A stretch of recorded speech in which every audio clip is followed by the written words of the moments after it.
Baik, Bismillahirrahmanirrahim. Assalamualaikum warahmatullahi wabarakatuh. Selamat pagi yang terhormat Bapak Ibu penguji dan Bapak Yanto selaku dosen konsultasi saya.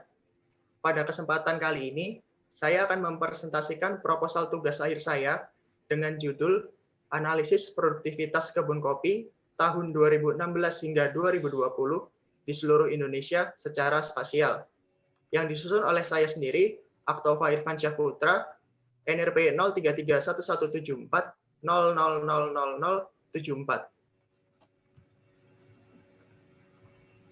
Dalam presentasi saya kali ini, saya membaginya menjadi 5 bagian besar. Yang pertama, pendahuluan. Yang kedua, tinjauan pustaka. Yang ketiga, lokasi penelitian.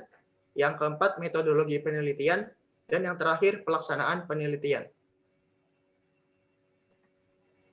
Untuk yang pertama, saya masuk ke latar belakang terlebih dahulu. Kopi merupakan komoditas andalan sebagai perkembangan agroindustri. Agroindustri di sini merupakan kegiatan industri yang digunakan dalam pertanian yang menggabungkan teknologi untuk menghasilkan produk setengah jadi maupun produk jadi. Selain kopi, ada komoditas lain yang menjadi komoditas lain yang menjadi penghasil devisa negara, yaitu kelapa sawit, kakao, teh, dan kelapa. Menurut Badan Ketahanan Pangan, hasil produksi Indonesia di tahun 2019, yang datanya bersumber dari BPS, produktivitasnya baru mencapai 0,77 ton, di mana seharusnya potensi kopi di Indonesia dapat memiliki produktivitas sebesar 3 ton kopi beras per hektar per tahun. Mulato menyampaikan dalam pusat penelitian kopi dan kakao, kopi ini sebenarnya butuh dipetakan untuk memenuhi salah satu standar kopi specialty, yaitu ketelusuran biji diketahui, di mana dia berasal dan memiliki varietas seperti apa. Selanjutnya, saya akan menjelaskan rumusan masalah dari penelitian saya. Untuk yang pertama, bagaimana memanfaatkan metode spasial untuk mengetahui tingkat produktivitas kebun kopi di Indonesia dari tahun 2016 hingga tahun 2020. Yang kedua, bagaimana memberikan pemahaman yang lebih mudah dalam bentuk visualisasi secara spasial tentang produktivitas kebun kopi di Indonesia. Yang ketiga, bagaimana menyajikan sebaran kebun kopi di Indonesia secara spasial sehingga dapat membantu secara tepat dalam pemberian informasi yang dibutuhkan berkaitan dengan kopi secara spasial pula. Selanjutnya, batasan masalah dalam penelitian saya. Yang pertama, wilayah yang saya pilih adalah Indonesia dengan satuan wilayah terkecil kabupaten atau kota. Data yang digunakan merupakan data luas lahan dan hasil produksi kopi yang didapat dari Jenderal Perkebunan, Kementerian Pertanian Republik Indonesia. Selanjutnya, metode yang saya gunakan merupakan analisis time series secara spasial, di mana time series ini merupakan kumpulan data yang teratur dalam satuan waktu tertentu. Satuan waktu yang saya pilih adalah tahunan. Yang terakhir, analisis hanya dilakukan pada data luas lahan dan hasil produksi kopi, sehingga menghasilkan data produktivitas kopi.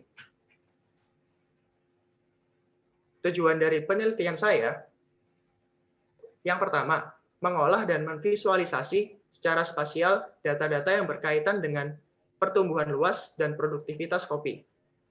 Yang kedua, menganalisis pertumbuhan luas dan produktivitas kebun kopi di Indonesia mulai dari tahun 2016 hingga 2020. Yang terakhir, membuat informasi geospasial tentang persebaran kopi di Indonesia.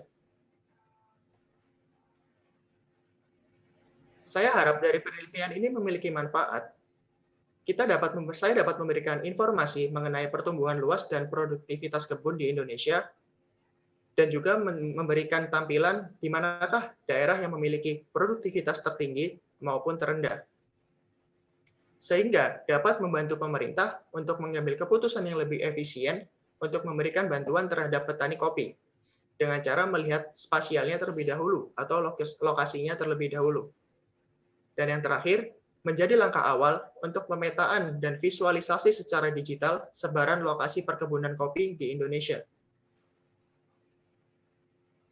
Saya memasuki ke tinjauan pustaka, terlebih dahulu saya membahas tentang kondisi kopi yang ada di Indonesia.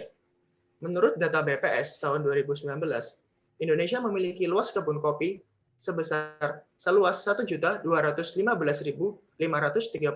hektar, di mana 96%-nya merupakan perkebunan rakyat. Perkebunan rakyat ini merupakan perkebunan-perkebunan kecil yang dikelola oleh petani perseorangan atau yang tergabung dalam kelompok tani.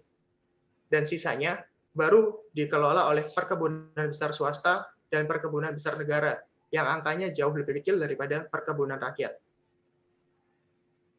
Tingkat konsumsi kopi di Indonesia berdasarkan data Global Agricultural Information Network pada tahun 2018 hingga 2019 mencapai 258.000 kilogram kopi.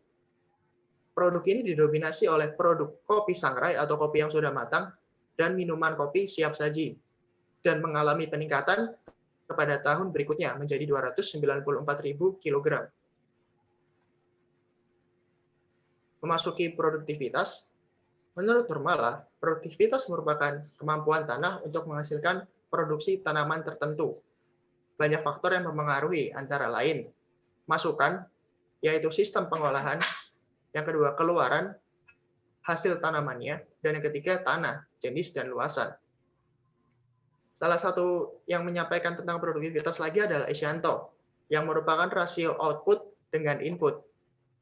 Dengan adanya peningkatan produktivitas ini, memberikan dampak positif terhadap ekonomi di Indonesia.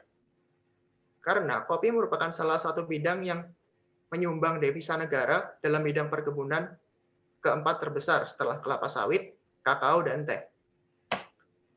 Untuk menghitung produktivitas kopi, rumus yang saya gunakan adalah produktivitas usaha tani sama dengan jumlah produksi dalam kilogram dibagi luasan lahan yang disampaikan oleh Yuliarso pada tahun 2014.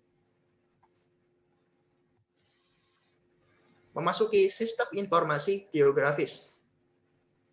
Secara umum, SIG merupakan gabungan dari perangkat lunak, perangkat keras, dan sumber daya manusia yang dapat bekerja secara efisien dan efektif, di mana dapat melakukan berbagai pengolahan data, memulai dari memasukkan, menyimpan, memperbaiki, memperbarui, mengelola, memanipulasi, mengintegrasi, menganalisa, dan menampilkan data pada suatu informasi berbasis geografis. Dalam sistem informasi geografis terdapat data spasial, di mana data spasial ini yang merupakan informasi lokasi, baik itu di permukaan bumi, di bawah permukaan bumi, perairan, kelautan, sampai di bawah atmosfer, menurut Irwansyah 2013. Irfan, mohon maaf saya potong. Untuk tinjauan pustaka mungkin bisa dilewati saja. Baik, Pak.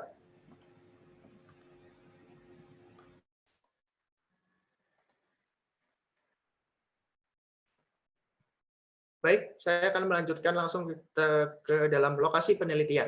Saya memilih Indonesia yang terletak di antara 6 derajat lintang utara hingga 11 derajat lintang selatan, dan 95 derajat bujur timur hingga 141 bujur timur. Untuk data dan peralatan, saya akan menggunakan peta Indonesia yang memiliki .shp dengan satuan terkecil kabupaten atau kota. Kemudian data non-spasial yang merupakan luas kebun dan hasil produksi kopi yang didapat dari Direktorat Jenderal Kementerian Pertanian. Untuk alat, saya menggunakan laptop, dan perangkat lunak, saya menggunakan aplikasi ArcGIS dan Microsoft Office. Memasuki tahap penelitian. Pada tahap persiapan, saya mulai mencari apakah ada identifikasi masalah apa yang ingin saya bahas, kemudian melakukan studi literatur. Pada tahap pelaksanaan, saya akan mulai mengumpulkan data dan mengolah data tersebut sehingga menghasilkan hasil. Dari hasil tersebut, saya menganalisis di manakah letak produktivitas kebun kopi di Indonesia, mulai dari yang tertinggi, terendah, dan lain sebagainya. Di tahap akhir, dilakukan penulisan laporan dan selesai. Pada tahap pengolahan data, Saya membaginya menjadi dua data, yaitu data primer dan data sekunder. Data primer di sini merupakan data luas kebun dan hasil produksi. Dari dua data tersebut, saya dapat mendapatkan hasil dari produktivitas kebun. Dari data sekunder, saya memiliki peta Indonesia dengan satuan wilayah terkecil kabupaten atau kota. Saya menggabungkannya dan menjadi peta produktivitas kebun. Dari data tersebut, saya mencoba memvisualisasikannya di dalam web map. Setelah itu, saya mengambil kesimpulan dari data yang telah saya visualisasikan, kemudian penyusunan laporan, dan selesai. Memasuki jadwal kegiatan atau pelaksanaan penelitian. Identifikasi masalah sudah saya lakukan mulai dari minggu pertama Februari hingga minggu kedua. Studi literatur juga sudah mulai dilakukan dari minggu kedua dan nantinya akan tetap berlanjut hingga Maret minggu kedua. Untuk pengumpulan data mulai dari Februari minggu keempat dan sampai Maret minggu keempat. Dan untuk data, saya sudah mencoba bertanya kepada Kementerian Pertanian dan saya dapat mendapatkan data tersebut. Pengolahan data dilakukan dari Maret minggu ketiga hingga April minggu keempat, berbarengan dengan penyajian data secara paralel mulai dari April minggu kedua hingga Mei minggu pertama. Kemudian penyusunan laporan dimulai dari April minggu keempat hingga Mei minggu keempat. Berikut merupakan daftar acuan yang saya gunakan untuk menyusun proposal tugas akhir saya.